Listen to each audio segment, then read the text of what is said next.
Much. నా పేరు అప్పాల గణేష్, గోవింద్పేట్ గ్రామం, ఆర్మూర్ మండల్, నిజామాబాద్. అయితే పల్లెలు అభివృద్ధి చెందాలంటున్నాం, పారిశుద్ధం అన్నీ మంచి చేయాలనుకుంటున్నాం. కాకపోతే ఆ పారిశుద్ధ కార్మికులు అయితే పనిచేయడానికి ఇష్టపడతలేరు.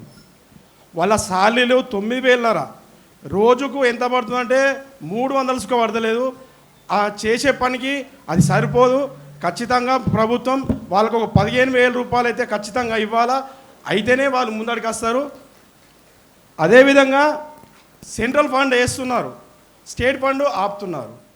సెంట్రల్ స్టేట్ 2 ఫండ్లు ఒక్కసారి వేస్తేనే మన పల్లెలు ముందడు జరుగుతాయి.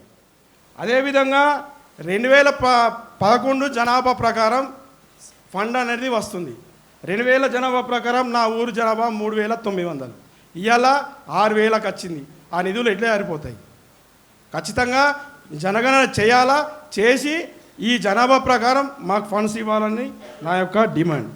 అదేవిధంగా మిషన్ భగీరథ ద్వారా ప్రతి రోడ్డు ఖరాబ్ అయింది. విలేజ్లో మెయిన్ రోడ్ మొత్తం ఖరాబ్ అయింది. పిల్లలు స్పీడ్ పోతున్నారు. ఆ ప్రతి మిషన్ భగీరథ ద్వారా ఖరాబ్ అయిన రోడ్లని ప్రభుత్వం దృష్టి తీసుకుపోయి ఆ రోడ్లు డాంబర్ రోడ్ వేస్తారా, ఇంకేం వేస్తారా అనేది కొంచెం ఆలోచించాలా. ఇందిరమ్మ ఇండ్లు కానీ ఇలా పెన్షన్ కానీ అన్నీ కొంచెం మా సర్పంచ్లకు ఒక మాట రాకుండా మీరు చేస్తారని ఆశిస్తూ ఈ అవకాశం ఇచ్చినటువంటి టెంటిని వారికి నా యొక్క ధన్యవాదాలు. మాది నిజామాబాద్ డిస్టిక్. నా పేరు బబ్బిల్ నట్టు. నిజామాబాద్ డిస్టిక్ జక్రాన్పల్లి మండలం, అరుగులు గ్రామం. వేదికపై ఉన్న పెద్దలందరికీ మరియు నాతోటి సర్పంచ్ల గారందరికీ నా యొక్క ధన్యవాదాలు. ముఖ్యంగా టెన్టీవీ వాళ్ళు అది ఈ ప్రోగ్రాము చాలా మంచిది, గ్రామ స్వరాజ్యం చేయడం.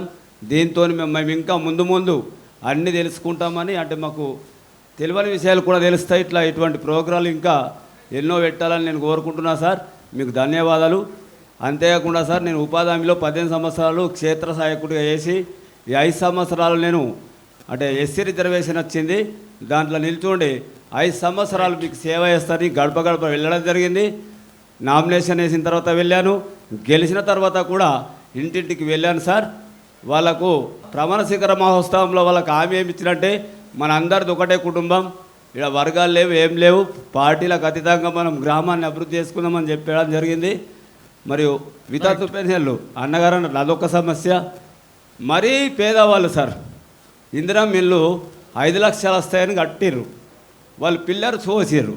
ఈ జీపీఎస్ ద్వారా వాళ్ళకి పేమెంట్లు రావని ఇది అదవుతుంది సార్. పేదవాళ్ళు లేకనే వాళ్ళు కట్టుకుంటున్నారు.